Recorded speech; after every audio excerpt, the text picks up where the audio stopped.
Assalamualaikum warahmatullahi wabarakatuh. Sebelumnya yang terhormat Bapak dosen Dr. Muhammad Nurdin Zudi selaku dosen pengampu mata kuliah Al-Islam Kemuhamadiyahan. Perkenalkan, nama saya Fatma Zara, NIM 2210801002 dari Prodi S1 Psikologi kelas A1. Saya akan menyampaikan hasil pemecahan studi kasus tentang mengapa manusia banyak melakukan pelanggaran, baik pelanggaran dari segi norma agama maupun norma sosial. Lalu, sebutkan bagaimanakah cara mengatasi agar manusia kembali kepada hakikat manusia. Sebutkan langkah-langkahnya. Ya, langsung saja. Saya akan menyampaikan hasil dari pemecahan studi kasus tentang mengapa manusia banyak melakukan pelanggaran, baik pelanggaran dari segi norma agama maupun norma sosial. Menurut jurnal yang saya baca di internet, saya menemukan 14 hal mengapa manusia sering melakukan pelanggaran norma agama maupun norma sosial. Langsung saja mari kita jabarkan ke-14 hal tersebut. Yang pertama, ketidaktahuan atau bodoh. Sebenarnya, memang orang yang bodoh atau orang yang tidak mengerti hukum itulah yang selalu melanggar hukum. Akan tetapi, yang banyak kita jumpai bahkan orang yang tahu hukum itulah yang banyak melanggar hukum. Nah, di dalam Al-Quran telah disebutkan hal yang demikian itu. Sebagaimana firman Allah dalam surat Al-Ahzab ayat 72 yang berbunyi, yang artinya sesungguhnya kami telah menyerahkan amanah kepada langit, bumi, gunung untuk memikul suatu amanah, akan tetapi semuanya tidak mau menerima amanah tersebut karena takut akan dikhianatinya amanah tersebut.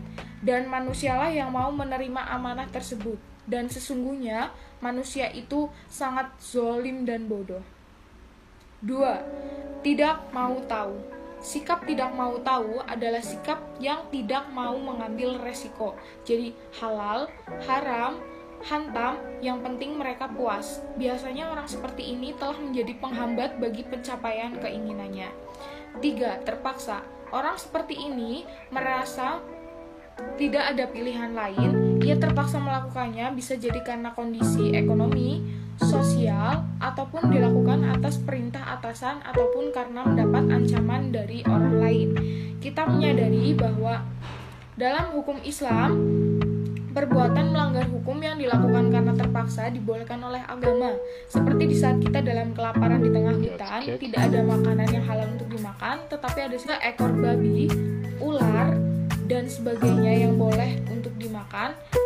Maka dalam hal ini kita diperbolehkan untuk memakannya, sebagaimana telah dijelaskan dalam Al-Quran surat An-Nahl ayat 115 yang artinya, barang siapa yang dalam keadaan darurat atau terpaksa dalam melakukan perbuatan haram, selagi tidak menganiaya dan tidak berlebihan, maka sesungguhnya Allah Maha Pengampun dan lagi Maha Kasih Sayang.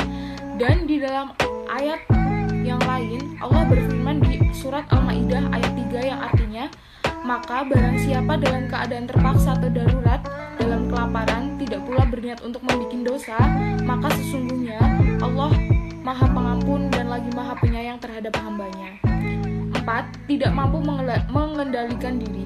Suatu ketika di zaman Nabi Muhammad SAW, ada seorang penggali kubur yang setiap orang meninggal dunia, ia selalu mencuri kain kafan mayat yang telah dikebumikan. Di saat giliran seorang gadis Ansor meninggal dunia, ketika ia ingin mengambil kain kafan mayat tersebut, dilihatlah tubuh mayat tersebut yang begitu molek dan cantik, sehingga timbullah gairah untuk menyetubuhinya. Setelah terjadi persetubuhan tersebut, dia merasa puas dan lapor kepada Nabi Muhammad SAW dan menceritakan segala kejadian tersebut kepada Nabi.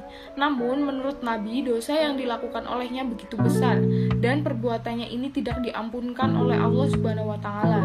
Mendengar jawaban Nabi tersebut, dia pun mengikat dirinya dan tidak makan dan minum. Setelah Nabi mengadakan dialog dengan Allah Subhanahu wa Ta'ala, akhirnya Nabi memutuskan sebesar apapun dosa yang dilakukan hamba Allah diiringi dengan taubat kepada Allah Subhanahu wa Ta'ala serta tidak akan melakukan lagi dalam perbuatan yang sama, Allah akan mengampunkan dosa tersebut karena Allah Maha Pengampun.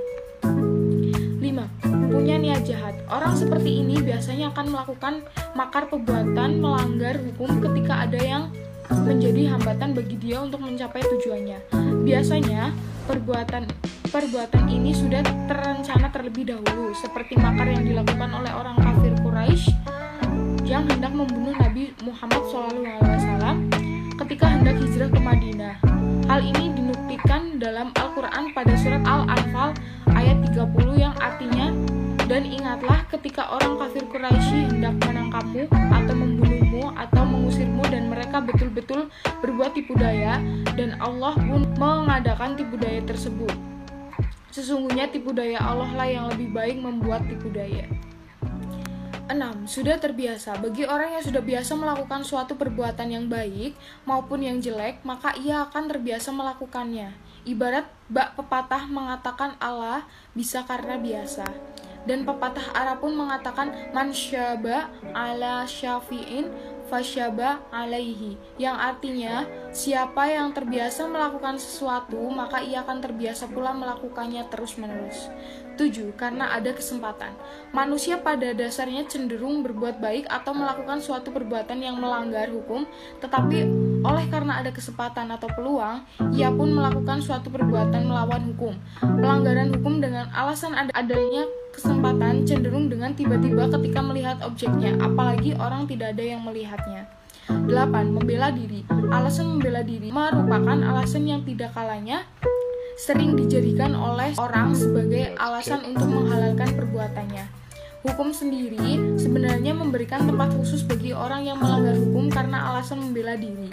Dan bila alasan membela diri itu bisa dibuktikan dan sesuai dengan ukuran yang diberikan hukum, orang tersebut mungkin terbebas dari ancaman hukuman. Tetapi alasan membela diri tidaklah semudah diucapkan karena banyak hal lain yang terkait dengan perbuatan melanggar hukum bersangkutan. 9. Tergoda akan sesuatu. Menurut firman Allah dalam surat Al-Imran ayat 14 yang artinya dihiasi bagi manusia itu cenderung akan mencintai sesuatu berupa senang kepada wanita, kepada anak-anak, kepada harta benda yang berupa emas, perak, kuda peliharaan, kepada hewan ternak, dan kebun. Yang demikian itu adalah kesenangan sementara bagi hidup manusia. Dan di sisi Allah lah tempat kembali yang baik. Jadi dalam hal mencintai sesuatu adalah wajar-wajar saja. Jangan sampai kita melanggar hukum yang telah ditentukan.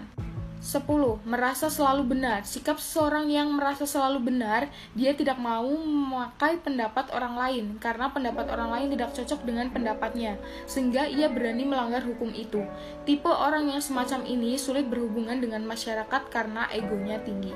11. Punya backing atau punya dekengan atau punya tameng. Sebagai contoh bahwa dia punya family sebagai pejabat yang terkenal di pemerintahan. Dengan memakai nama famili yang ia banggakan itu agar ia dapat ditolong untuk menyelamatkan dirinya dari perbuatan melanggar hukum tersebut. Terhadap pejabat yang merasa dirinya kebal hukum itu, maka tidak heran hukuman yang diberikan kepada pelanggar hukum tersebut tajam ke bawah, tumpul ke atas. 12. Karena lingkungan. Ada dialog dua orang profesor yang masing-masing mempertahankan pendapatnya tentang perubahan. Kata Profesor A, lingkungan yang baik dapat mempengaruhi lingkungan yang tidak baik. Lalu Profesor B membantah dengan kata-katanya, itu tidak mesti demikian. Akhirnya dua profesor ini mengambil sampel kucing dan tikus. Profesor A punya kucing dan Profesor B punya tikus. Profesor A punya kucing yang dilatih sedemikian rupa bahwa kucingnya tidak pernah mau makan tikus. Dan pada hari pertama dan kedua setelah seekor tikus tadi dilepas, memang tidak mau kucing tersebut memakannya. Dan pada hari ketiga, tikus tadi dilepas dan kucing tadi pun langsung menangkap tikus tadi dan langsung memakannya. Dari kejadian ini timbul pertanyaan, kenapa kucing yang dilatih sedemikian rupa untuk tidak memakan tikus bisa memakan tikus tersebut dengan lahap? Jawabannya, pada hari ketiga itu, kucing itu lapar dan kebetulan Profesor A belum memberinya makan. Dengan demikian dapat disimpulkan bahwa lingkungan itu dapat merubah keadaan yang baik menjadi tidak baik dan lingkungan yang tidak baik menjadi baik. 13. Mengambil atau memilih hukum yang menguntungkan. Poligami dalam agama Islam diperbolehkan, tetapi dalam hukum negara tidak diperbolehkan terkecuali ada alasan yang sah. Oleh karena menurut hukum agama adalah sangat menguntungkan dirinya, maka hukum negara dilanggarnya.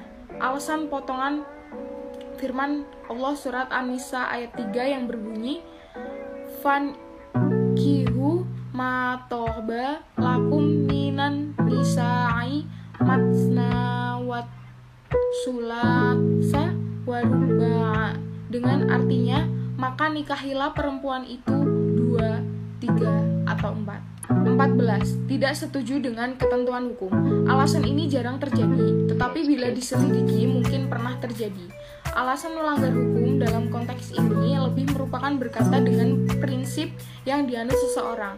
Tetapi ia tidak dapat dijadikan alasan pembenar karena setiap aturan yang dibentuk tidak bisa memuaskan setiap orang. Artinya, jika suatu hukum sudah dibuat dan disepakati oleh lembaga yang sah dan berwenang, maka setiap orang harus mematuhinya. Ya, itu tadi ke-14 alasan atau sebab orang melakukan pelanggaran norma yang ada di lingkungan kita. Studi kasus yang kedua, lalu sebutkan bagaimanakah cara agar mengatasi manusia kembali ke hakikat manusia. Sebutkan langkah-langkahnya. Caranya adalah, hendaknya setiap orang menjaga perilaku dalam bersosialisasi. Perilaku manusia dalam menyikapi kehidupan bisa menjadi tolak ukur baik buruknya seseorang di mata publik. Sikap mencerminkan pribadi kita. Bagaimana seseorang bersikap dan bagaimana cara ia dalam berperilaku merupakan wujud jati diri yang ia miliki. Dalam bersosialisasi, seseorang bisa mendapatkan citra yang baik jika halnya perilakunya sopan dan santun.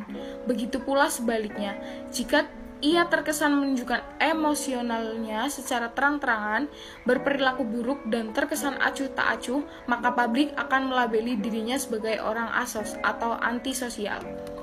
Di negara Indonesia, pada umumnya, kehidupan bermasyarakat lebih mengacu pada budaya Timur Tengah, sehingga nilai-nilai kepercayaan terhadap agama yang dianut pun menjadi dasar manusia dalam berhidup, sosialisasi maupun dalam berperilaku. Dapat disimpulkan bahwa langkah-langkah menghindari pelanggaran norma adalah 1. Menjaga perilaku dalam bersosialisasi, 2. Menjunjung tinggi norma yang ada di setiap daerah, 3. Menjunjung tinggi nilai-nilai keagamaan. Sekian, terima kasih. Wassalamualaikum warahmatullahi wabarakatuh.